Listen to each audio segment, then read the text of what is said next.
নমস্কার। গরমে ঠান্ডা, ঠান্ডা ফালুদা খেতে অনেকেই পছন্দ করেন। আবার অনেকে মনে করেন ফালুদা বানানো একটি লং প্রসেস। তো এই গরমে ডেজার্ট হিসেবে কিন্তু ফালুদা একদম খুব একটি জনপ্রিয় খাবার। তো আজকে খুব সহজে কি করে ফালুদা তৈরি করা যায় তাই আমি উপস্থাপন করব। একদম সহজ আর খুব টেস্টিভাবে। আজকে এই ফালুদা বানানো আরও সহজ করে দিয়েছে রাঁধুনি ফালুদা মিক্স। তো আমি নিয়েছি ভ্যানিলা ফ্লেভার। তো চলুন প্যাকেটটা কেটে ফেলি। আর প্যাকেটটা কাটার পর সেখান থেকে দুটো জেলু প্যাকেট পেলাম। এখানে একটি সবুজ এবং একটি অরেঞ্জ কালার। আর পেলাম এখানে সাবুদানা, লুডুস আর বিভিন্ন উপকরণ দিয়ে তৈরি একটি প্যাকেট। আর এই প্যাকেটের গায়ে কিন্তু লেখা আছে কীভাবে এই ফালুদাটা খুব সহজেই তৈরি করা যায়। চলে এসেছি রান্নায়, প্রসেসটা শুরু করলাম। প্রথমে 250 মিলি জল দিলাম। এখানে প্রথম প্যাকেটটা ঢেলে দিলাম। এটা কিন্তু 5 মিনিট আমাকে এটা রান্না করতে হবে। 5 মিনিটের কম যদি রান্না করা যায় তাহলে কিন্তু এটা জেলিটা জমবে না। তো এইভাবে আমি পরপর দুটো জেলু আমি করে নেবো। আর যে বাটিতে সেট করব 5 মিনিট বয়েল করার পর সেখানে ঢেলে দেবো।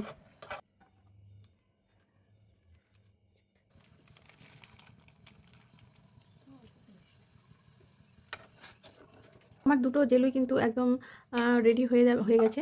আমি এগুলো এখন বাটিতে সেট করে নেবো। এটা ঠান্ডা হয়ে গেলে এটা ফ্রিজে রেখে দেবো। রেখে একদম ঠান্ডা হয়ে গেলে কেটে নেব। তো পরবর্তী প্রসেসে চলে এসেছি। ওইটা ঠান্ডা হতে থাক। আর আমি এখানে 1 লিটার দুধ নিয়েছি। লিকুইড দুধ দিলে ভালো হতো, কিন্তু আমার কাছে পাউডার দুধ নেই। তো দুধটা ফুটে উঠলে আমি এখানে সব উপকরণটা ঢেলে দিলাম। আর এটা ততক্ষণ জাল করব যতক্ষণ সাবুদানা এবং লুডুসগুলো সেদ্ধ হয়েছে।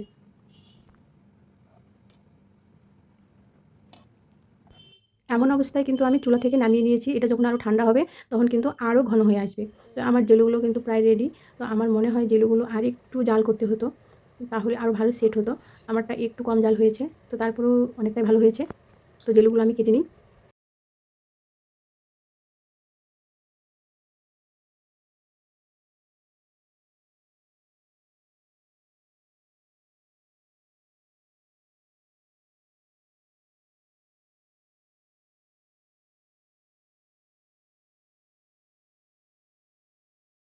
এখন দেখুন এই ফালুদা ঠান্ডা হওয়ার পর কতটা ঘন হয়েছে। একদম আঠালো, আঠালো একটা ভাব হয়েছে। আর কিন্তু খুব টেস্টিও হয়েছে। একটু মিষ্টি, আবার কিশমিশ আছে এর মধ্যে। লুডুস, কিশমিশ আর হচ্ছে সাবুদানা। তো খুব সুন্দর একটা টেক্সচার হয়েছে। আর এরপর আমি পরপর 3টে বাটি সাজাবো।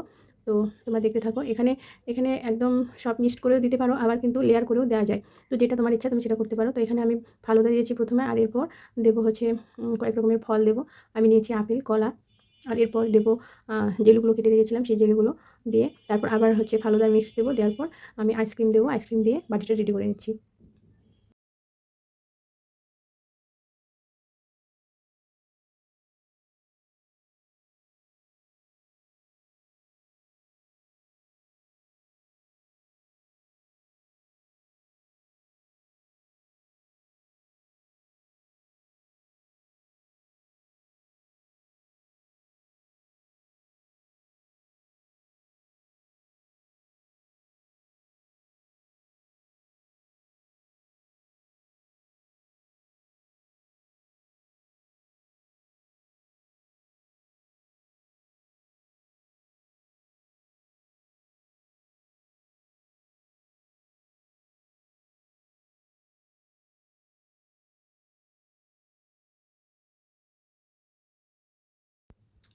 রেডি হয়ে গেছে ফালুদা।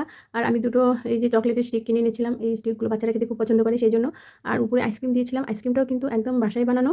আর এই যে স্টিকগুলো শুধু কিনে এনেছি। তো যাই হোক, সব কিছু কিন্তু একদম বাসায় পারফেক্টভাবে তৈরি করার চেষ্টা করেছি। তো কেমন হয়েছে অবশ্যই দেখতে ভালো লাগছে, কিন্তু খেতেও কিন্তু খুব লোভনীয় এবং টেস্টি হবে এটাই আশা করছি। তো তোমরাও একদম এভাবে কিন্তু খুব সহজে এই ফালুদাটা বানিয়ে নিতে পারো। তো সবাই ভালো থেকো এই কামনায় আজকের মতো এখানেই টাটা, বাই বাই।